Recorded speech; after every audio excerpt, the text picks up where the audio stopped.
Assalamualaikum warahmatullahi wabarakatuh. Saya seorang karyawan di rumah sakit. Apa sikap saya yang harus saya lakukan dengan adanya pendapat beberapa ustadz yang mengatakan BPJS itu haram, sementara saya digaji oleh rumah sakit untuk nafkah? Ada yang dalam Quran, dalam hadis tidak terbantahkan, hukum tekstual. Contoh, as-sariqu pencuri laki-laki, was-sariqatu pencuri perempuan, potong aydihuma, potong tangannya, itu tidak bisa dibantah. Adapun BPJS tidak ada dalam Quran, tidak ada dalam hadis, maka ulama berijtihad. Ini yang disebut dengan dhaman, takmin sihhi atau asuransi kesehatan.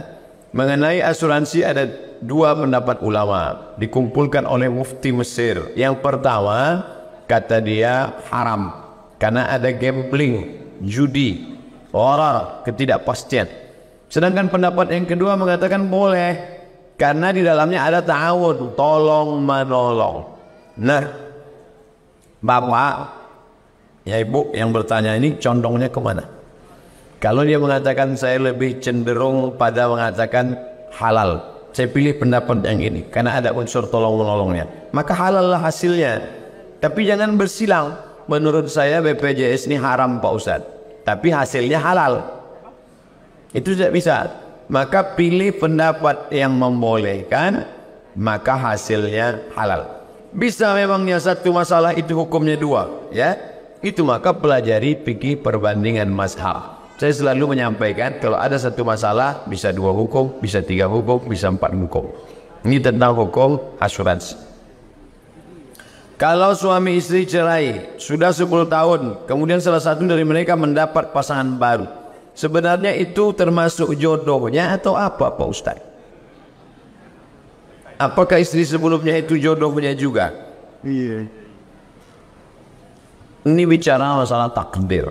Tidak ada yang tahu apa takdir akan terjadi di masa akan datang.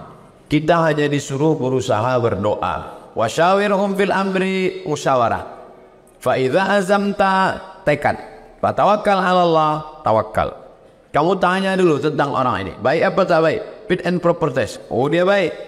Fa idza azamta, kalau kau sudah tekad istiqarah, fatawakkal 'ala Allah, nikahi. Terjadi sesuatu yang tidak diinginkan. Oleh sebab itu dalam hidup ada pilihan.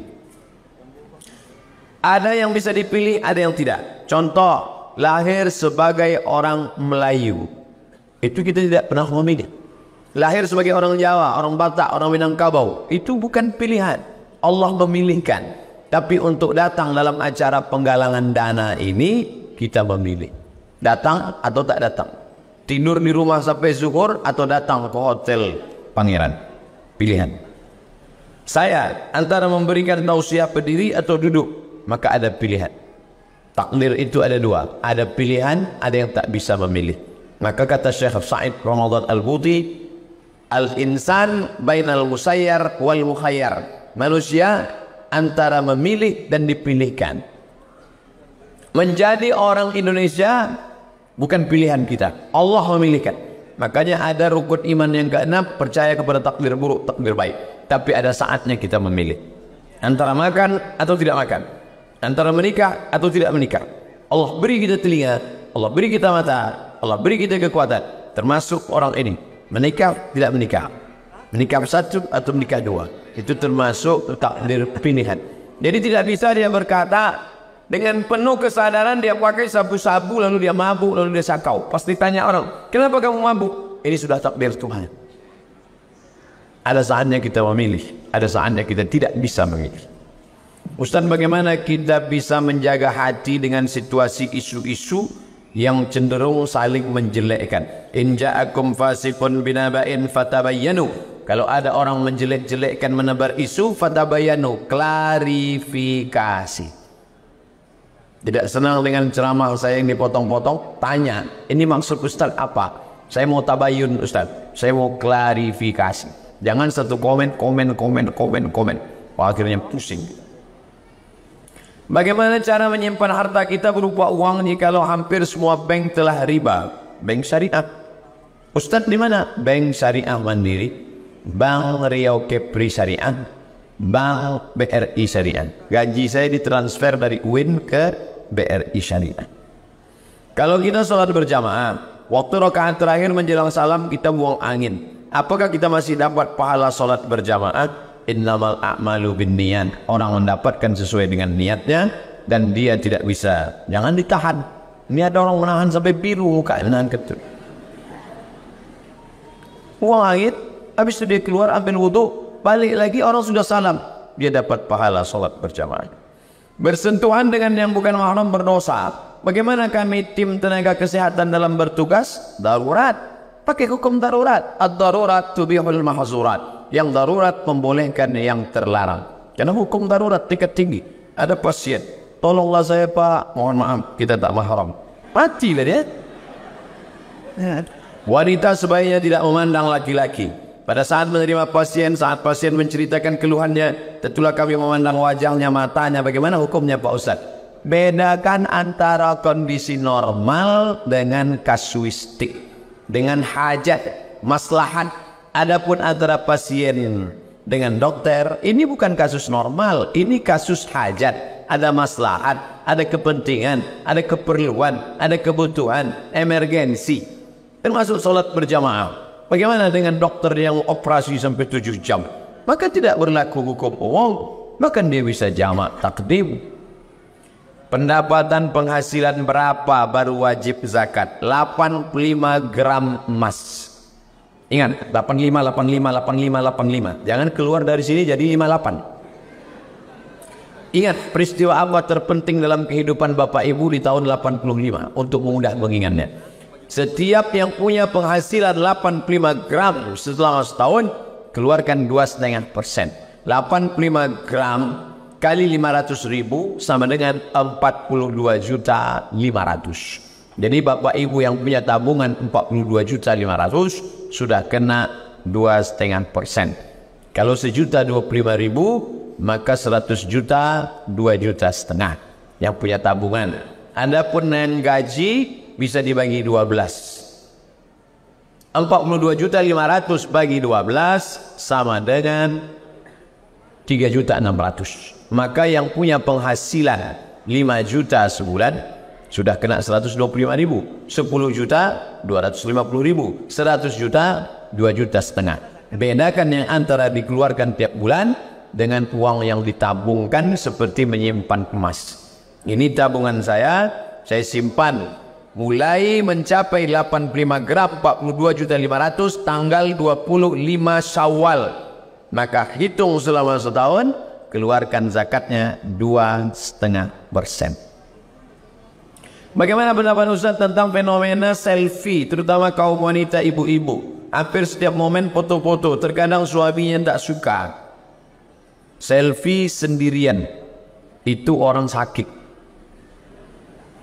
Tapi ramai-ramai acara penggalangan dana lalu diupload, itu syiar supaya orang tahu begini cara dokter-dokter beramal soleh, bukan dengan cara hura-hura uang tak tentu arah akhirnya menyesal, tapi begini caranya. Semua acara hari ini upload, beritahu sahabat-sahabat, kawan-kawan, share sebagai amal jariah. Ramai-ramai, bukan sendiri menunjukkan fosil, lekuk tubuh, wajah, baju, fashion, high style dan lain sebagainya. Bagaimana doa agar kita selalu terhindar dari mara bahaya? Pagi habis sholat subuh baca zikir harian. Fatihah sekali, awal Al-Baqarah 5 ayat sekali, ayat kursi sekali, ujung Al-Baqarah 3 ayat dari lillahi mafis 1 kali, qul wallah 3 kali, qul falaq sekali, qul binas sekali. Itu bacaan terpendek. Habis subuh sekali, habis asar sekali. Mohon perlindungan Allah SWT, baik yang zahir maupun yang batin. Siapa yang membaca ayat kursi pagi, dijaga sampai petang. Dibaca petang, jaga sampai malam. Dalam pandangan Islam, apakah ada arti bila ada ular masuk ke rumah? Oh, ini orang percaya sama ular.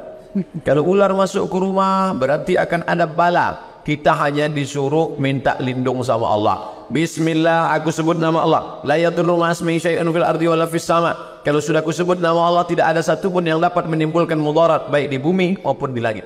Di situ letak iman. Di situ letak penyerahan kepada Allah. Inna salati wa nusuki wa mahyaya wa mamati lillah. La haula wala quwata illa billah. Putuskan oleh Allah SWT. Jadi kalau ada ular masuk rumah, ya dibunuh. Boleh membunuh ular. Uqtulul aswadaini fis shalah. Bunuhlah dua yang hitam walaupun kau sedang salat. Ular kalajengking. Allahu akbar. Tampak kalajengking. Bunuh. Jangan dibiarkan. Dia akan menggigit anak kita, menyakiti tetangga, sahabat. Tapi membunuhnya dengan baik. Idza qataltum fa'asinul qitla. Kalau membunuh, bunuh dengan baik. Sekali pukul, macam. Jangan potong tangannya, potong kakinya, ambil ekornya karena mau dijual cairannya sekian miliar. Pendapat Ustadz, kalau seorang muslim membaca Quran dengan menggunakan lagu daerah Jawa gimana Pak Ustadz? Lagu membaca Quran sudah disepakati ulama. Bayati, Soba, Sika, Nahawan, Jaharka, Ras. Kalau lagu lain dipaksakan, maka akan dapat merusak makharijul huruf. Begitu yang saya tanya kepada ahli-ahli lagu.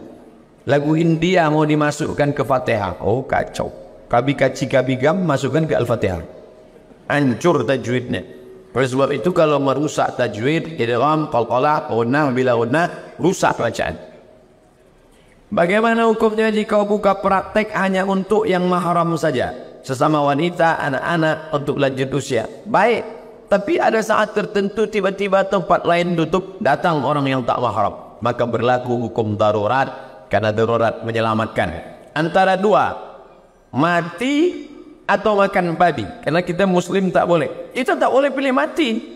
Masuk ke dalam hutan, pilihannya cuma dua, mati atau makan babi. Tak boleh pilih mati, boleh makan babi. Sementara dapat pisang. Itu namanya memilih darurat, mudarat terendah. Di antara dua mudarat, sama-sama mudarat negatif, tapi ada yang terendah, pilih yang terendah. Apa pendapat Ustadz untuk Pilpres 2019? Belum lagi, jauh lagi. Penetapan aja dari 4 sampai 10 Agustus. Nanti setelah muncul calon-calon baru kita bicara. Saya sampai sekarang tidak pernah sebut nama, tidak pernah sebut nomor, tidak pernah sebut partai. Saya hanya selalu bicara, innallaha ya'murukum an tu'addul amanat. Pilihlah orang yang amanat. Wa idza hakamtum bainan nasi an tahkumu bil adli. Orangnya adil. Amanah adil, amanah adil. Dengar tausiah saya di mana-mana. Tak pernah sebut nama orang, tak pernah menghujat, tak pernah sebut nama partai. Hanya menyebutkan sifat-sifat. Menolong agama Allah, peduli fakir miskin. Kertas terakhir, saya adopsi anak laki-laki sejak lahir. Sekarang sudah umur 5 tahun. Bagaimana hukum menjadi mahram saya? Tidak bisa. Ibu yang sudah mengadopsi anak ini sampai 5 tahun, maka tidak bisa jadi mahram. Kecuali dulu sebelum 2 tahun, ibu susukan dia. 5 kali kenyang, bisa jadi mahram. Tapi kalau sudah begini, makanya bagi yang akan datang saya anjurkan, ibu bapak tidak punya anak, kalau bapak mau mengadopsi, cari keponakan bapak yang perempuan atau keponakan ibu yang laki-laki. Karena keponakan adalah mahram. Maka kalau keponakan bapak perempuan, nanti dia gadis, dia mahram dengan bapak. Rambutnya nampak tak apa-apa, salaman tak apa-apa. Atau keponakan ibu laki-laki, nanti setelah dewasa wudhu ibu dengan dia tak batal menurut mazhab Syafi'i. Nah, adapun yang sudah terjadi, bukan berarti saya suruh anak ini buang, enggak. Tetap dijaga, besarkan, tapi jaga aurat. Ibu tetap tutup rambut, tetap tidak berdua-dua. Karena kita tidak tahu syaitan. Syaitan yajri majrad dam. Syaitan mengalir dalam aliran darah. Itulah yang dapat saya bacakan pertanyaan dan saya jawab.